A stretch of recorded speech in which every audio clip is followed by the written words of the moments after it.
Balitang Bayan. Mga balitang nangyari lang at kasalukuyang nangyayari. Balitang Bayan. Kasama ang opisyal na tagagising ng bayan, si Drew Nasino. Di ka aantukin kapag nalaman mo na ang latest sa Balitang Bayan. Sa patuloy na pagbabalita ng tama at paglilingkod ng tama. Balitang Bayan.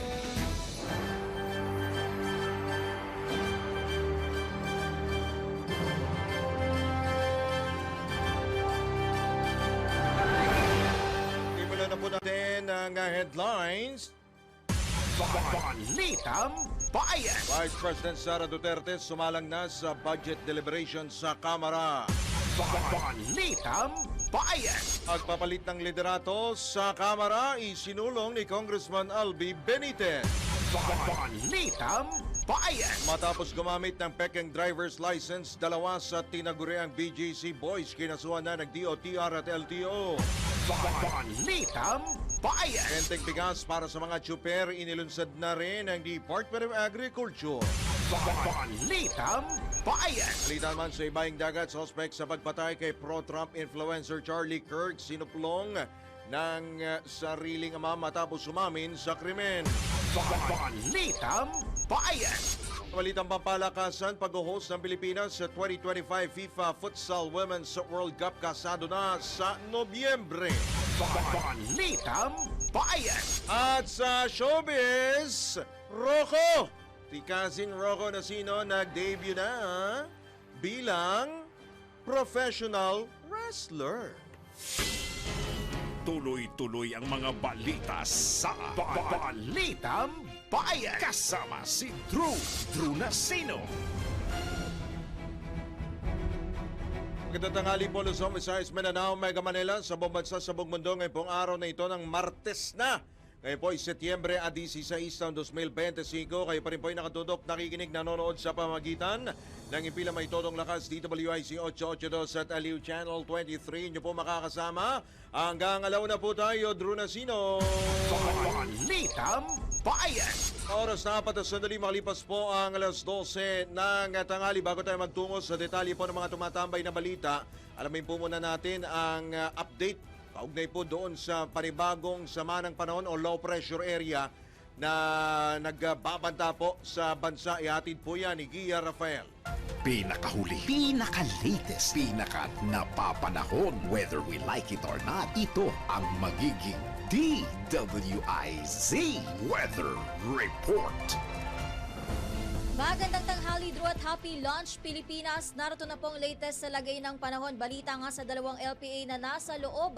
Pareho po ng Philippine Area of Responsibility, yung isa huling namataan sa layong 540 kilometers west of Coron, Palawan. Ito nga LPA po na ito ay kulay green po yung bilog. Ibig sabihin malabo na mabuo ito bilang isang bagyo in the next 24 hours. Pero yung isa pa nga LPA na huling namataan sa layong 220 kilometers east of Daet, Camarines Norte, kulay orange naman yung makikita nyong bilog dyan sa graphics. Ibig sabihin merong katamtamang chance, medium chance na mabuo po ito bilang isang bagyo sa susunod na 24 hours. Pero bukod dyan may easterlies po na nakakaapekto sa may Cagayan Valley region na maaaring magdala ng mga pag-ulan at maulap na kalangitan. Pero wag pa kampante dahil may southwest monsoon pa, no, nakakaapekto ngayon sa northern at western Mindanao na maaari po na may mas mataas na tsansa na magdala ng mga pag-ulan. Samantala, dako naman tayo sa ating 24-hour rainfall forecast. May inilabas po na weather advisory. Dulot nga po ng mga low pressure area. Maghanda po sa mga pag-ulan ngayong araw po hanggang bukas ng tanghali sa may Cagayan, Isabela, Quirino, pati na rin sa may Aurora. Samantala sa Baguio City naman asahan po ang mga pag-ulan bukas Wednesday, pero inyong Thursday and Friday wala namang posibleng pag-ulan, pero ayon sa forecast merong mga pagkulog at pagkidlat. Between 16 to 22 degrees Celsius ang expected na temperatura sa Baguio. Legazpi City naman po asahan ng pag-ulan for 3 days straight, pero sa Friday sasamahan pa ito ng mga thunderstorms. Pero ayon sa forecast, may chance pa rin naman na sumikat ang araw. Between 25 to 32 degrees Celsius ang expected na temperatura sa Legazpi. Naga City, ganun din. Puro rin po pag-ulan sa tatlong araw, Wednesday to Friday. Pero ang Thursday and Friday dun po, merong mga thunderstorms at may tsansa pa rin na sumikat ang araw between 25 to 32 degrees Celsius ang temperatura. Samantalang araw po, sumikat kaninang 5:45 a.m. at asahan ng paglubog mamayang 5:57 p.m. Sa ngayon, yan muna aking latest weather update. Whether you like it or not, ako po si Gia Rafael, nagbabalita ng tama, naglilingkod ng tama. Pinakahuli, pinaka-latest, pinaka-napapanahon, whether we like it or not, DWIZ Weather Report. Balitang Bayan. Sa detalye nga po ng mga balita at mga tumatambay na balita, sinimulan na ng House Committee on Appropriations ang deliberasyon ng panukalang 902.8 million peso budget ng Office of the Vice President sa susunod na taon. Dumalo sa budget deliberation si Vice President Sara Duterte. Nilinaw naman ni VP Sara na walang ginamit na public funds sa lahat ng kanyang biyahe, lalo sa labas ng bansa o sa ibaing dagat. Ito ang tugon ni Duterte matapos siyang tanongin naman ni House Deputy Minority Leader at ACT Teachers Party List, Representative Antonio Tino, hinggil sa kabuang ginastos ng OVP para sa kanyang mga biyahe. Sa ngayon, nagpapatuloy ang deliberasyon dyan po sa nasabing komite. Balitang Bayan. Kaparin po sa mababang kapulungan ng Kongreso, kinumpirma ni Bacolod City Representative Albi Benitez na umuugong na ang mga panawagang magpalit na ng liderato sa Kamara. Sa gitna ito ng kontrobersyang bumabalot sa flood control projects na iniuugnay sa ilang mambabatas dahilan upang lalong mawala ng tiwala ang publiko sa mababang kapulungan.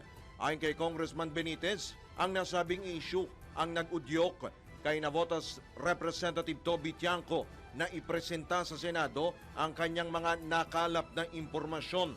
Bagaman inendorso siya ni Tiangco na maging bagong House Speaker, nilinaw ng kongresista mula Bacolod na desisyon pa rin ng mayorya ng mga kapwa mambabatas ang masusunod kung sino ang gusto nilang mamuno.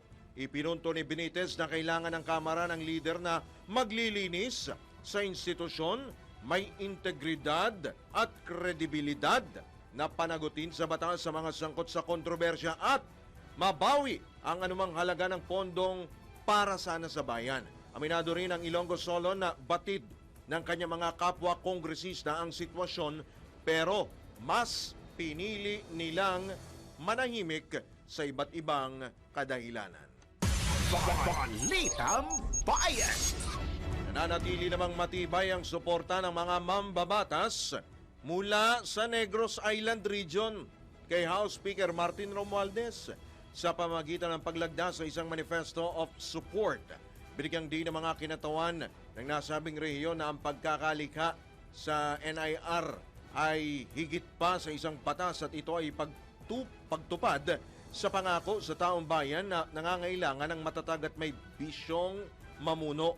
Iginiit na mga mambabatas na ang pagkakaisa sa likod ni Speaker Romualdez na inilarawan nila na hindi lamang isang leader ng Kamara kundi isang partner ng kanilang rehiyon na nakikinig sa mga pangangailangan ng taong bayan at nagbubukas ng pintuan ng national government upang marinig ang boses ng mga taga-Negros.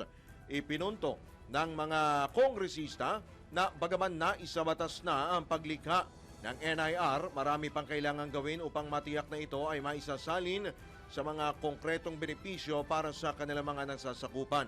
Kabilang sa mga lumagda sa manifesto ay sina Representatives Jules Ledesma ng 1st District, Alfredo Marañon III ng 2nd District ng Negros Occidental, Emmanuel Iway ng 1st District at Janice Degamo ng 3rd District ng Negros Oriental, abang wala naman sa listahan ang mag-amang Congressman Albi Benitez at Javi Benitez. Balitang Bayan.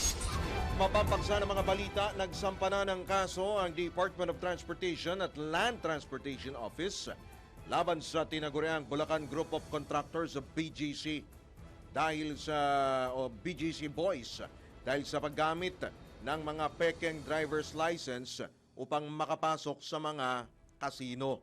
Kinasuhan Kabilang po sa mga kinasuhan, sina dating Bulacan 1st District Engineer Henry Alcantara at dating Assistant District Engineer Bryce Hernandez.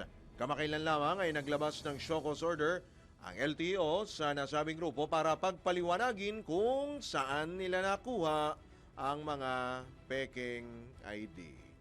Balitang Bayan! Samantala, makabibili na simula ngayong araw ng 20 pesos na kada kilong bigas ang mga nasa public transport sector. Pawang mga tricycle driver o mga toda driver ang buwan naman nakinabang sa nasabing programa na inilunsad ng Department of Agriculture sa Quezon City. Pinangunahan ni Agriculture Secretary Francisco Chu Laurel Jr. ang distribusyon ng bigas sa mahigit 1,000 toda drivers. Available ang murang bigas para sa mahigit 57,000 bus, jeepney, bukod pa sa mga tricycle driver at operators. Bukod sa QC, inilarga rin ang naturang programa sa iba pang key areas sa Navotas City, Angeles City, Pampanga, Cebu City at Tagum City. Balitang Bayan! Bababalita, handang mag-inhibit si COMELEC Chairman George Garcia sa posibleng kaso o sa posibleng kasong isasampa laban kay Senador Francis Chis Escudero kaugnay sa kanyang pagtanggap ng campaign donations mula sa isang government contractor. Ipinaliwanag ni COMELEC Chairman George Garcia na dati siyang nagsilbing abogado ni Escudero kaya iiwasan niya ang anumang conflict of interest. Nabatid ang kaso laban kay Escudero may kinalaman nga sa alegasyon. Actually, inamin na po ito ng Centerways Construction and Development Corporation President na si Lawrence Lubiano na nagbigay siya ng 30 million pesos na campaign donation noong 2022 elections. Inihayag naman ni Garcia na maaring may iba pang kandidato ang nakatanggap din ng donasyon mula sa mga government contractor. Samantala, sinabi naman ng COMELEC Political Finance and Affairs Division na sisimulan na nilang hingin o sisimulan na nilang pagpaliwanagin sa Escudero sa oras na padalhan ito ng summons. Target naman ng poll body na tapusin ang investigasyon bago matapos ang Setyembre. Balitang Bayan! Oras po na 14 na sandali makalipas ang alas 12 ng tanghali. Sa pagkakataon ito, tanggap po tayo ng mga pag-ulat mula sa bastang himpilan. PNP, makikipagdialogo sa mga organizer ng ito yung trillion peso march, yung malawakang protesta sa Setyembre 21. Ang detalye buhat kay Patrol 17 Jopel Peleño. Makikipag-ugnayan ang Philippine National Police sa ilalim ng pamumuno ni Acting PNP Chief Police Lieutenant General Jose Melencio Nartates Jr. sa mga organizer ng malawakang kilos protesta sa Setyembre 21. Ilalatag ng PNP ang mga hakbang para matiyak ang kapayapaan at seguridad sa idaraos na kilos protesta. Ayon kay Police Lieutenant General Nartates, bahagi ito ng General Security Planning lalo't pangunahing tugon nila na matiyak ang kaligtasan ng mga makikilahok sa aktibidad. Siniguro rin niya na sapat ang bilang ng mga pulis na ipakakalat sa mga lugar na pagdarausan ng demonstrasyon at programa. Bahagi ng koordinasyon ang pagtitiyak na mayroon silang permit mula sa lokal na pamahalaan. Bagamat kikilos ang pwersa ng PNP para matiyak na payapa ang aktibidad, hinimok naman ni Police Lieutenant General Nartates ang mga makikilahok sa protesta na makipagtulungan sa kanila para masiguro ang kaayusan at kaligtasan. Ito si Patrol 17 Chopel Peleño para sa himpilang may todong lakas, DWIZ. Nagbabalita ng tama, naglilingkod ng tama. Balitang Bayan! DPWH Secretary Vince Dizon dismayado. Meron na namang nadiskubreng yung mga subcontractor, mga materyales po na ampaw, mga flood control projects diyan po sa La Union. Mga substandard. Gaano kaya ka ampaw ba yan? Patrol 24, June Samson? Kuyang dismayado si DPWH Secretary Vince Dizon sa kanyang ginawang pag-iikot sa flood control projects sa Barangay Akaw sa bayan ng Bawan, La Union. Ito'y matapos nakita na super substandard umano ang mga materyales na Super, ginamit sa grabe, nasabing mga proyekto. Super substandard eh. Patindi Sa ha. ginawang hindi lang basta-basta substandard, super ang tawag niya. Sa ginawang inspeksyon ay nakita rin ni Secretary Dizon na hindi pa tapos at ginagawa pa lang yung nasabing proyekto pero na i-report na itong completed o natapos na umano noong buwan ng Marso. Iginiit pa ng kalihim na tila props lamang yung proyekto kung saan ikinabit lang ang mga materyales. Kaugnay nito'y siniguro ni Dizon na nagutin ang lahat ng mga sangkot sa palpak na proyekto. Kasama ni Dizon na nag-inspeksyon si Baguio City Mayor at Independent Commission for Infrastructure Special Advisor Benjamin Magalong. Patrol 24, June Samson para sa Impilang May Todong Lakas, DWIZ, nagbabalita ng tama, naglilingkod ng tama. Balitang Bayan! Talapag-Corps gumagamit na ng AI tools para ma-detect ang illegal gambling. Wala naman sa Senado, Patrol 19, Celi Ortega Bueno. Gumagamit na nga ang PAGCOR ng AI-powered tool upang ma-detect ang mga illegal gambling websites. Sa pagdinig ng Senate Committee on Games and Amusement, sinabi ni Attorney Jessa Marixa Fernandez, PAGCOR Assistant Vice President Offshore Gaming Licensing Department, inilunsad nila ang AI tool kung saan malaki ang naitutulong nito dahil kada segundo ay nakakadetect ito ng mga illegal gambling websites. Tiniyak din ni Fernandez na nakikipag-ugnayan na sila sa National Telecommunications Commission, Department of Information and Communications Technology at Cybercrime Investigation and Coordinating Council para sa pag-block ng mga illegal websites. Pinaliwanag na abogado na dati natuklasan lamang nila mga illegal websites sa pamagitan ng pag-report of complaints at sa mandato ng kanilang monitoring team.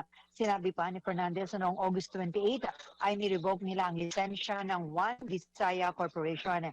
Inamin naman ni BSP Deputy Governor Mamerto Tangunan na hindi pa natatanggal ang paggamit sa mga e-wallet sa pag-cash in at cash out ng taya at panalo sa mga online gambling. Sa pagtatanong ni Senator Riz Hontiveros, pinaliwanag ni Tangonan na mule accounts sa mga e-wallets ang nagagamit ng mga illegal gambling websites.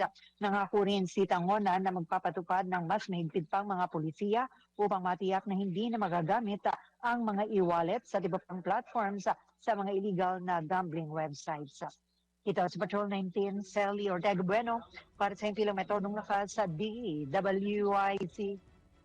Nagbabalita ng tama, nalingkod ng tama. Balitang Bayan! Pangako mano ng DOJ na isailalim sa Witness Protection Program ang mag-asawang Diskaya, itinanggi ni Secretary Remulla. Babalik si Patrol 24, June Samson. Nilinaw ni Justice Secretary Crispin Remulla na hindi siya nangako kay Senator Rodante Marcoleta na isa sa ilalim sa Witness Protection Program ang mag-asawang kontratista na sina Sara at Pacifico Diskaya na iniimbestigahan ngayon kaugnay ng maanumalyang flood control projects. Ipinaliwanag ni Remulla na bukas sila sa posibilidad na gawing testigo ang isang tao pero kailangang dumaan sa proseso at dapat din sumailalim sa masusing pag-aaral. Iginit din ni Remulla na may sariling standards o pamantayan ang Department of Justice at hindi kailangang nasa batas ang restitusyon o yung pagbabalik ng nakulimbat na pera sa taong bayan bago gawing state witness ang mag-asawang Diskaya. Nanindigan pa ang kalihim na hindi lang dahil hiniling ni Marcoleta na bigyang proteksyon ng mag-asawang Diskaya ay agad niya itong susuportahan. Patrol 24, June Samson, para sa Himpilang May Todong Lakas, DWIZ, nagbabalita ng tama, naglilingkod ng tama. Balitang Bayan! Samantala, Palasyo muling nagpaliwanag sa kanselasyon ng biyahe ni Pangulong Marcos sa US NSC. Walang nasasagap na banta sa Pangulo. Wala naman sa Malacanang Patrol 13, Gilbert Perdes. Nilinaw ng Malacanang na walang direktang banta sa prosesyon at sa buhay ni Pangulong Ferdinand Marcos Jr. Ito'y kaugnay ng kanyang pasya na hindi na dumalo sa United Nations General Assembly sa Amerika ngayong September. Ayon kay Palace Press Officer Undersecretary Claire Castro, bagamat may nakaraang pagbabanta mula kay VP Sara, wala nang natanggap na bagong intel report na may threat ang Pangulo. Paglilinaw pa ng opisyal, mas pinili lang ng Pangulo na ituon ang kanyang oras sa mga lokal na usapin tulad ng pagbabantay sa bagong tatag na Independent Commission for Infrastructure, presyo ng bilihin at iba pang pangunahing pangailangan ng publiko. Hindi rin na niya naging dahilan ng desisyon ang mga nakatakdang kilos protesta sa parehong petsa sa UNGA dahil naniniwala ang Pangulo na normal ang mga protesta at parte ito ng demokrasya. Kasabay nito'y tiniyak naman ni Castro na nakamonitor ang National Security Council pagdating sa seguridad ng Pangulo. Patrol 13, Gilbert Perdes, nagbabalita ng tama, naglilingkod ng tama. Balitang Bayan. Anggap naman tayo ng update mula dyan sa Kamara.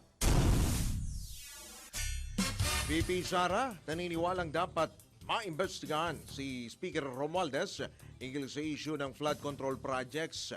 Ang pag-uulat buhat kay Patrol 30, Jelly Mendez.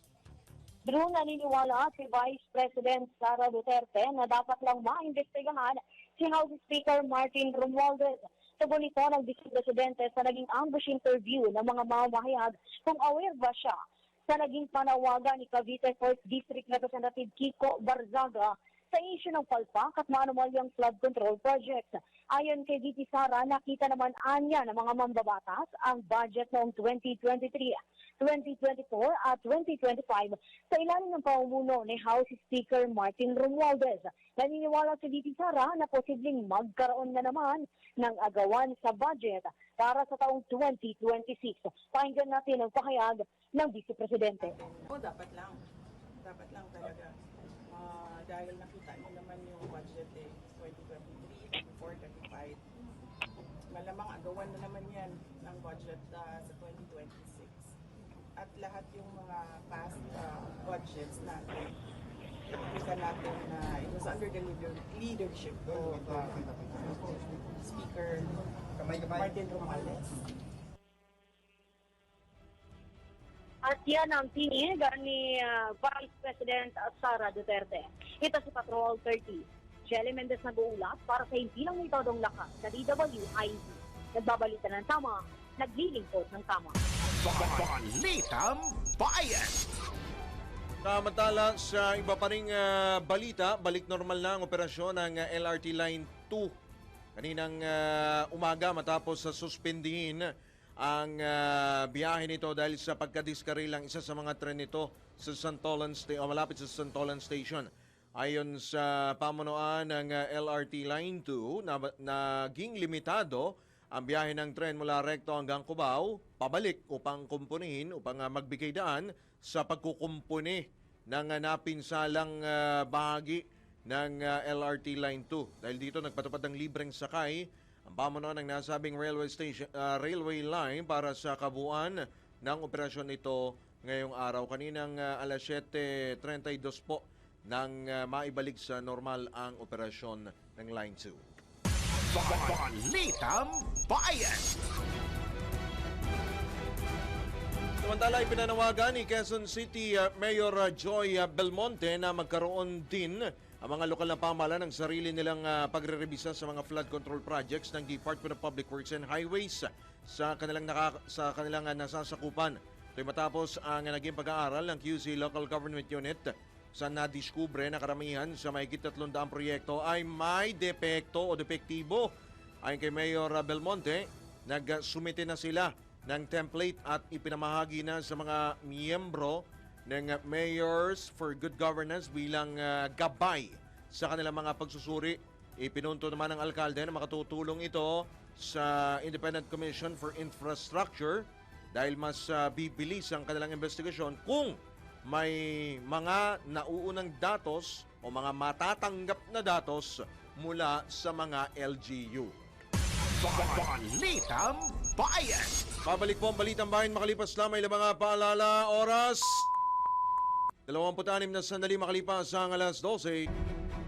Alright, sa pagpapatuloy po ng mga balita sa oras po naganap ng alas 12:29 na po ng tanghali. Tanggap pa tayo ng ilang pang mga report. Mga kawani ng mga GOCC, may salary increase ayon kay Pangulong Marcos. Ang magandang balita ay hatid po yan ni Patrol 13 Gilbert Perdes. Asahan na raw ang salary increase ng mga nagtatrabaho sa mga GOCCs o yung government-owned and controlled corporations. Itong inanunsyo ni Pangulong Ferdinand Marcos Jr. sa pagdiriwang ng GOCC Day sa Malacanang ngayong araw, kung saan ang dagdag na aumento ay batay sa Compensation and Position Classification Phase 2 na sistema ng pasahod at posisyon sa lahat ng mga nagtatrabaho sa GOCC o yung GOCC Governance Act. Bukod dito, sinabi ng Pangulo ay makakatanggap din ng medical allowance ang mga kawaning ito. Ang good news ay epektibo simula January 2025 kaya't meron na anyang inaasahang retroactive pay na matatanggap ang mga nasa GOCCs. Ang hakbang na ito ayon sa Pangulo ay bilang pagkilala na rin sa mga anyay hardworking men and women sa kawani o ng mga kawani ng mga GOCC. Patrol 13 Gilbert Perdes, nagbabalita ng tama, naglilingkod ng tama. Kapag may bagong balita, naka-on air, agad-agad, DWIZ Patrol Report.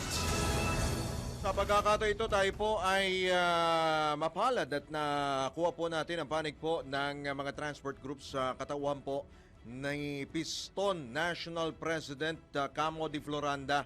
Kaugnay po sa kanila pong ilalargang panibagong transport strike ngayong pong linggo, to be exact, itong Huwebes.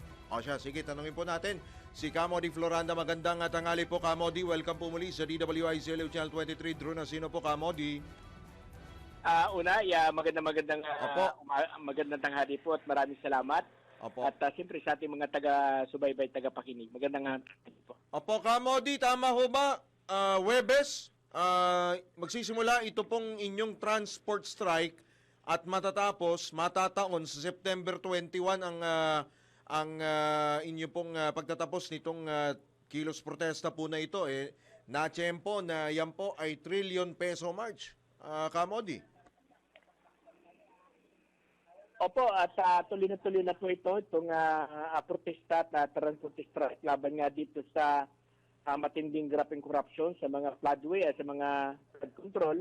At siyempre sa iba't iba pang mga patuloy na nagpapahirap hindi lamang kahanay ng mga driver at mga operator. Dahil kung titingnan po natin, ang mga driver po ay biktima ng itong kapawayan ito dahil yung sa laki ng buwis na binabayaran po namin ay napupunta lang pala sa graft and corruption. So yun po ang lalamanin ng inyo pong panawagan sa ating pong pamahalaan. Camo Di, yung budget, syempre, doon sa flood control, ang pinapanawagan po ninyo, kahit paano naman ay maambunan sa sektor ng transportasyon. Di ho ba, Camo Di? Opo, sa ngayon, lalo na ngayon, sa kalagayan nga natin sa sektor ng transport, ay talagang biktima kami sa panahon na may tag-ulan, sa panahon na may tagbaha, ay hindi kami halos makapaghanap buhay dahil kapag lumubog yung aming mga sasakyan ay talagang hindi naman biro yung gastos para makapag-overhaul tayo ng makina ng ating mga sasakyan. Kaya isa tayo sa tinatamaan nung usaping ito ng graft and corruption. At siyempre, ang pinakaano po natin ay sa laki ng binabayad natin, halimbawa sa bawat araw po ay nag-direct na buwis kami ng halos umabot ng 390 pesos kada araw. Mm-hmm. At kapag tingnan po natin yan sa loob po ng isang buwan, ay halos sa 12,000 po sa isang operator pa lamang o sa isang driver yung ating binabayad na buwis. Pero itong mga buwis na ito ay dapat ay ibinabalik sa pamamagitan po ng serbisyo sa anay natin, sa ating mga mamamayan. Pero nagulantang tayo na yung palang binabayad natin mga buwis ay patuloy lamang dinarambong at ninanakaw nitong mga tiwaling nasa pamahalaan. Opo. Camo Di, saang mga lugar ho kayo magdaraos po ng mga aktibidad, to be exact, Camo Di? Mag-i-start po tayo ng 4 o'clock ng madaling ng umaga. Dito po sa may E. Rodriguez, sa may bahagi po ng Tatalon, katapat po ng Pure Gold. Meron po tayo sa bahagi po ng Baclaran. Paranaque, bahagi po ng Sukat at saka ng Alabang. Meron din po tayo sa Monumento at Novaliches at meron po sa bahagi po ng Rizal sa Pasig, sa Pasig po at saka dito sa May Tikling. At siyempre, itong pagkilos po ito ng September 18 ay hindi lamang dito sa National Capital Region, kundi magkakaroon din ng iba't ibang mga protesta sa iba't ibang mga rehiyon. Kaugnay ito dito sa usapin po ng korupsyon. At build up din po ito para doon sa dating na September 21, yung Declaration of Martial Law, na almost 53 years na yung batas militar. Kaya tayo po ay ang sektor po ng transport ay lalahok din tayo sa September 21 naman sa ganap na alas 9 ng umaga sa Luneta. Ano ba ito? Mga jeepney driver lang o halo-halo ito? Ano na po yan, Iba na. iba't ibang sektor na at sa ngayon ay mismong mga taong simbahan at mga negosyante ay nananawagan na lumahok ngayong darating na September 21. Opo. So, 3 araw pa lang inyong kilos protesta, Kamodi. At, ano po yan? September 18, tapos sa 21 po. Oh, okay. Nationwide ito? Nationwide po. Opo. Bukod po doon sa inyo po mga panawagan, of course, alam naman natin, yung sa modernisasyon pa, Kamodi, hindi din po mawawala sa inyo pong agenda, yan pong modernisasyon. Tama ho ba, Kamodi? Opo, isa po yan doon sa ating una, ay isa yan sa mga bibit-bitin nating issue ngayon sa September 18 at yung patuloy na pagtaas ng presyo ng petrolyo na kung saan nga ay hindi lamang ang sektor ng transport yung tinatamaan, kundi pati yung ating mga mamamayan. Isa po yan sa mga bibit-bitin nating issue. Tapos yung usapin po ng yung PTMP, sinasabi natin, bugog sa tuwad modernization program ng administrasyon ni Bongbong Marcos. Alright. Mga gaano ho kaya karami ang makikilahok sa tansya po ninyo? Gaano karami inaasahan pong lalahok sa panig nyo po?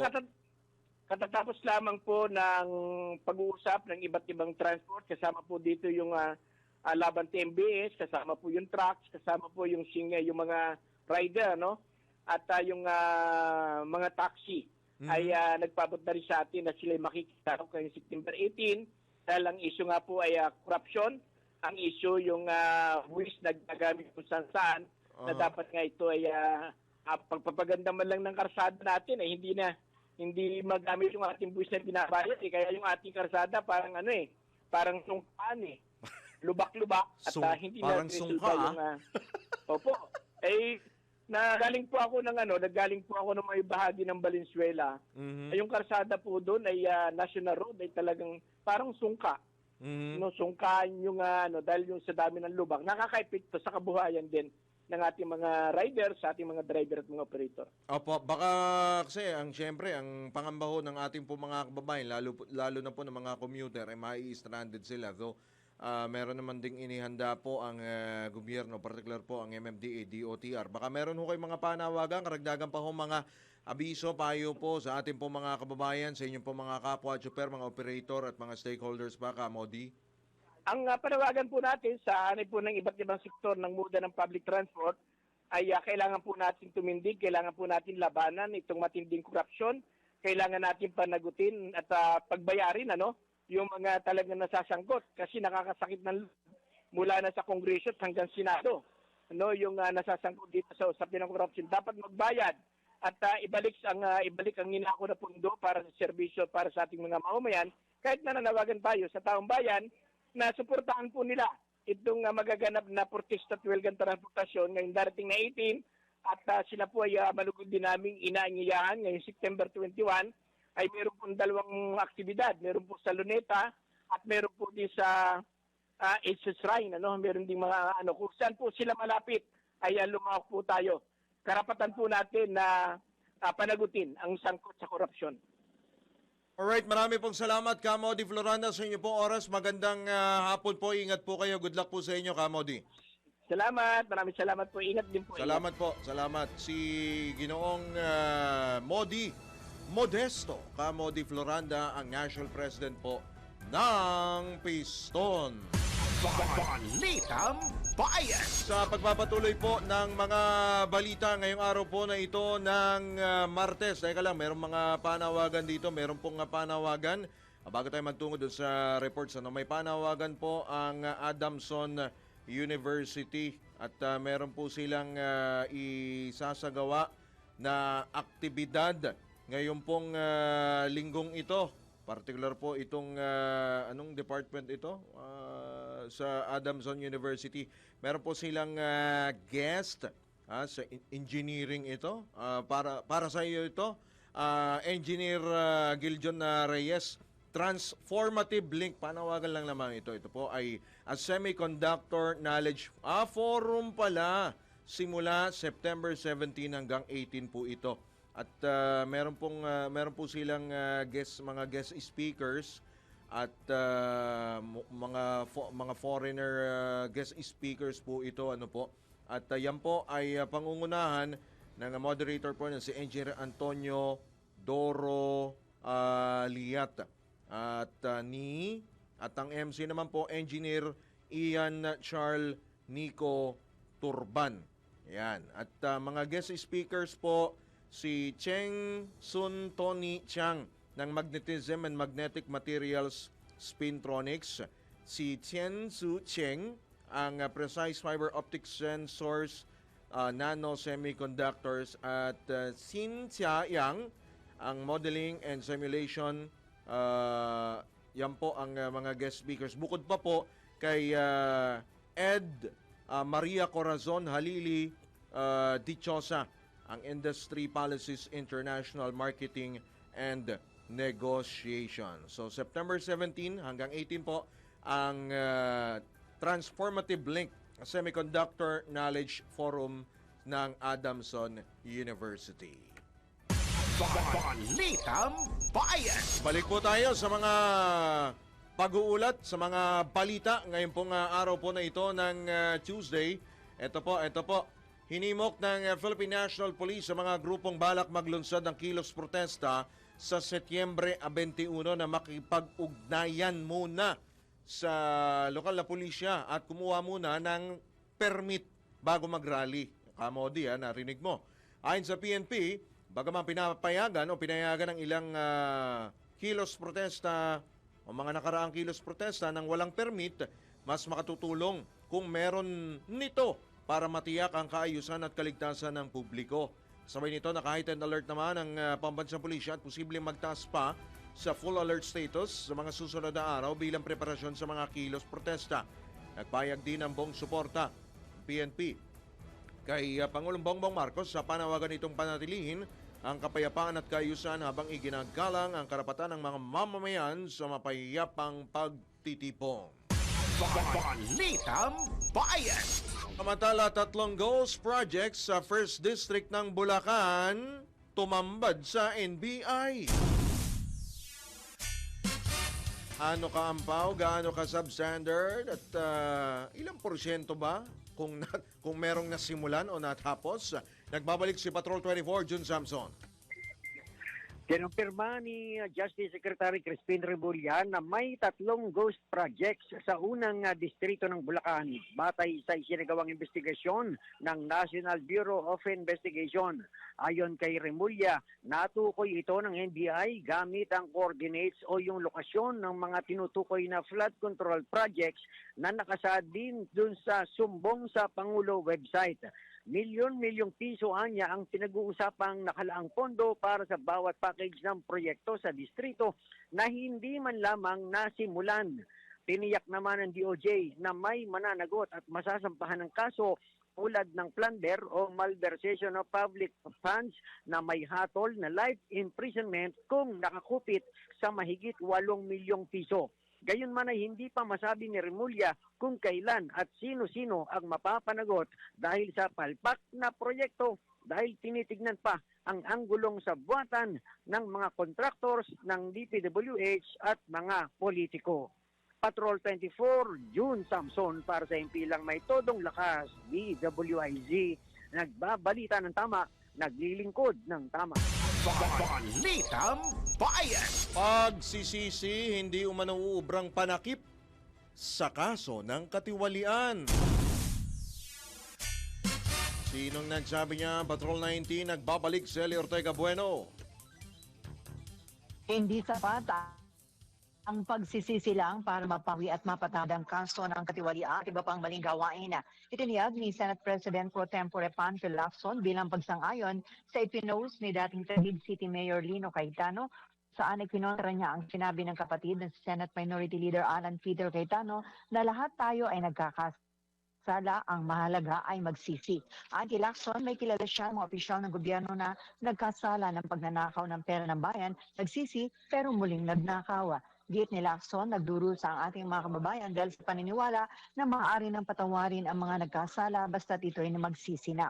O narito sa kanyang FB Live post, sinabi ni Senator Alan Peter Cayetano na ang mga Pilipino ay guilty lahat sa vote buying, sa pandaray at pagnakaw. Ang importante niya ay ang magsisi. Pero ayon kay dating Mayor Lino Cayetano, linya ito ng mga traditional politicians na nakakagalit. Sinabi pa niya na ang mga Pilipino ay makadiyos at laging hangad ang pinakamabuti para sa kanilang pamilya. Iginit pa ng dating alkalde na hindi likas ang magnakaw, bumili ng boto, magsinungaling at hindi din solusyon at pagpawalang sala ang pagsisisi lamang. Ito sa Patrol 19, Celi Ortega Bueno para sa impilang metodong lakas sa DWIC. Nagbabalita ng tama, naglilingkod ng tama. Kapag may bagong balita, naka-on air, agad-agad, DWIC Patrol Report! Manlalay binida ng Mega World ang kanilang layunin na mapangalagaan ang kalikasan, kaya naman itinuturing ito bilang isa sa pinakamalaking developers na nangunguna pagdating sa usapin ng sustainability. Bilang isang organisasyon na nagtatayo at nagbubuo ng malalaking urban projects sa buong Pilipinas, gaya ng Eastwood City, McKinley Hill, Uptown Bonifacio at Newport, malaki ang papel na ginagampanan ng Mega World sa pangangalaga ng kalikasan at iba't ibang komunidad. Isa sa mga proyektong ginawa ng Mega World dito nakaraan ay ang pakikipagtulungan kasama ang Philippine Army para sa Pag-alab Program. Layunin nitong paigtingin ang pagkakaisa ng mga Pilipino para tuloy-tuloy na umunlad ang mga komunidad. Balitang Bayan! Babalik po muli ang Balitang Bayan makalipas lamang ilang mga paalala. Philippine Standard Time. 14 na minuto bago sumapit ang ganap na alas 1. Right, tayo po na sa uling bahagi na po ng Balitang Bayan sa pagpapatuloy pa rin po ng ilang pang mga balita. Inilunsad na sa Malabon ang ika-4 na bugso ng pamamahagi ng Malabon Ahon Blue Card o MABC Cash Aid para sa kabuang 73,000, mahigit 73,000 pamilya. Layunin ng programa na mas mailapit ang mga serbisyo at benepisyo ng pamalang lungsod sa bawat residente anuman ang estado sa buhay. Oy, sa Friday, yan, sa Malabon University, meron po tayong Broadcast Media Congress. Ayon kay Malabon City Mayor Jeannie Sandoval, sa layunin po nitong programa na mailapit nga ang mga serbisyo at benepisyo ng pamalang lungsod. At ipinaalala ng batay po sa Monitoring, Evaluation, Accountability and Learning o MIL Office na pinamumuno naman ni Catherine Laracas, maaaring makakuha ng mga benepisyaryo ang kanilang ayuda mula Setyembre 15 hanggang Oktubre 31. Ipinaalala ng MIL ang tama pangangalaga ng mga blue card tulad ng paglalagay nito sa proteksyon o pitaka, pag-iwas sa init at magnets at hindi pagpasag o pagbagsak o pagkaskas upang maiwasan ang pinsala. Ilunsad ang MABC noong December 2022 bilang plataforma ng pamalang lungsod upang maihatid ang mabilis at transparent na serbisyo sa mga Malabueño. Balitang Bayan! Ang kapatayan ng reports. Plano ni Senate President Soto na isabatas ang pagtatatag ng Independent Commission suportado ng Malacanang. Isa pang report buhat kay Patrol 13 Gilbert Perdes.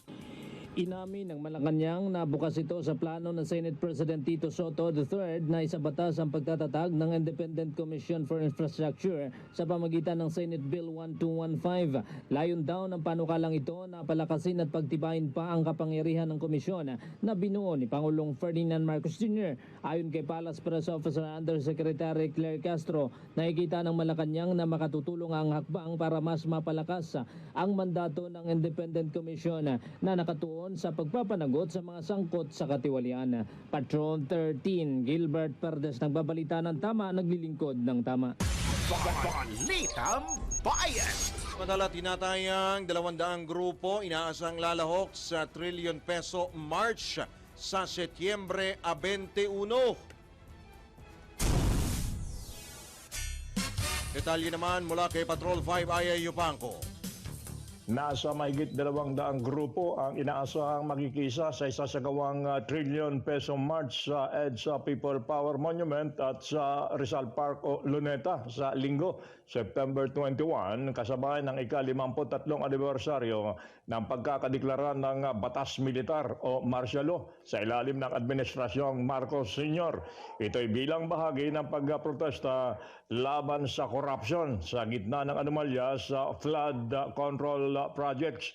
Kabilang sa mga inaasahang makikisa sa protesta ang iba't ibang church leaders, student organization, mga miyembro ng Sangbayan, Federation of Free Workers, Akbayan Youth, at iba pa. Ito si Patrol number 5. Ayaw pa para sa implementado ng lakas. DWIC. Nagbabalita ng tama, naglilingkod ng tama. Balitang Bayan! Pondo naman ng Independent Commission for Infrastructure huhugutin sa contingent fund kung hindi kakayanin ng pondo ng Office of the President. Babalik si Patrol 13 Gilbert Verdes. Natuklasan na nag-usap na si Executive Secretary Lucas Bersamin at DBM Secretary Amena Pangandaman tungkol sa magiging pondo ng Independent Commission for Infrastructure o ICI. Sa ambush interview sa Malacanang, sinabi ni Pangandaman na titingnan pa ng Office of the President o OP kung kakayanin ng kanilang budget na akuin ang pagpopondo sa ICI. Pero kung hindi raw ito kakayanin ay magre-request naman ang tanggapan ng Pangulo sa DBM. Ayon kay Pangandaman, kung sakali ay huguti naman ang pondo sa contingent fund para sa maintenance and other operating expenses o yung MOOE at capital outlays para naman sa operasyon ng ICI. Tinaya ng kalihim na nasa 21 million pesos ang budget sa personal services sa tanggapan nga ng ICI. Patrol 13, Gilbert Perdes para sa Himpilang May Totonglas, DWIZ, nagbabalita ng tama, naglilingkod ng tama. Kapag may bagong balita, naka-on air, agad-agad, DWIZ Patrol Report! Ako naman tayo sa probinsya. May 2,000 farm workers sa Lubao at Sasmuan, Pampanga inayudahan ng DSWD. Mula sa Central Luzon, Johnny Gole. Yes, 2,379 na mga farm workers mula dito sa bayan ng Lubao at Sasmuan sa Pampanga itong tumanggap ngayon ng financial assistance mula dito sa Department of Social Welfare and Development o DSWD, ayuda para sa Kapos ang Kita Program o AKAP. Ang distribution ay personal na pinangunahan ni Secretary Rex Gatchalian at Pampanga Governor Lilian Nanay Pineda na ginanap dito sa Lubao Gym, Lubao, Pampanga. Bawat benepisyaryo ay tumanggap ng tig 3,000 cash mula sa DSWD AKA program. Minsahin itong si Gatchalian, ang programa ay paraan niya dito sa mga maliliit ang kinikita sa pagiging manggagawa ng bukid. Ito niya ay nais ng kasalukuyang administrasyon ng Pangulong Ferdinand R. Marcos Jr. Upang tulungan kahit sa maliit na halaga itong mga farm workers dito sa kanilang mga gastusin. Laking pasasalamat naman itong mga benepisyaryo sa nasabing tulong pinansyal. Dumalo rin sa nasabing okasyon itong si Vice Governor Dennis Pineda at mga mga lokal na opisyal ng Lubao at Sasmuan na pinangunahan ni na Mayor Esmeralda Isme Pineda ng Lubao at Mayor Catalina Cabrera na Sasmuan. Ayon dito sa talaan ng DSWD Regional Office 3, aabot sa 14,389 na farm workers sa Pampanga ang kwalipikado sa akap ng ahensya. Lahat sila ay makakatanggap ng tulong pinansyal na nakatakda naman sa susunod na linggo ayon kay Secretary Gatchalian. Mula dito sa Lubao, Pampanga, ito si Central Luzon Patrol, Johnny Gole, para sa Impilang Ito Lakas, DWIC, nagbabalita ng tama, naglilingkod ng tama. Balitang Bayan! Baril na recover naman ng Philippine Army matapos makaengkwentro ang mga miyembro ng NPA sa Sipocot, Camarines Sur. At sa Bicolandia, Melvin Machado. Dalawang M16 rifle at isang M653 na kalibre ng baril ang na-recover ng tropa mula 9th Infantry Sandigan Battalion matapos silang makaengkwentro ang tinatayang 10 mga rebelding New People's Army sa bayan ng Sipocot, Camarines Sur.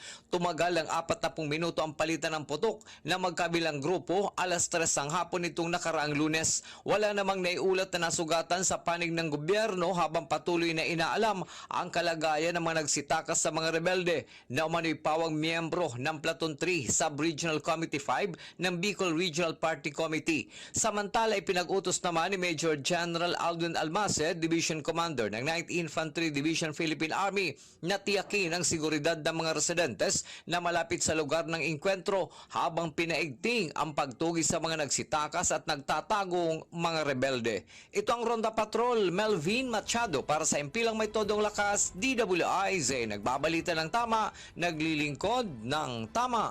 Balitang Bayan!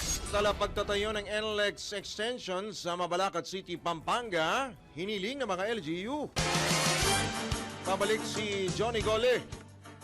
Inilingan ito si Mabalacat sa City Mayor Gel Aquino sa pamunuan ng North Luzon Expressway na i-extend hanggang sa 3 barangay nito ang kasalukuyang NLEX na hanggang lamang sa Santa Ines section dito sa nasabing syudad. Sa pakikipagpulong nitong si Mayor Aquino dito kay Arturo Tugadi Jr., Executive Director ng Toll and Regulatory Board, formal na imuningkahi ng alkalde ang nasabing kahilingan na niya malaki ang maidudulot na kaunlaran sa ekonomiya at solusyon din sa problema ng trapiko dito sa kanilang commercial areas syudad kapag madugtungan nga itong NLEX at mabubuksan mula sa barangay Atlobola, Dolores hanggang Tabuna. Ayon pa rito kay Mayor Aquino, paniwala niya kapag mabuksan ang NLEX sa nasabing mga lugar, dadami ang magtatayo o papasok na investor sa kanilang lugar, partikular itong real estate business at industrial firm dahil meron pang mga malalawak na nakatiwangwang lupain sa nasabing lugar na hindi kumikita o mapakinabangan sa kasalukuyan. Bukod dito,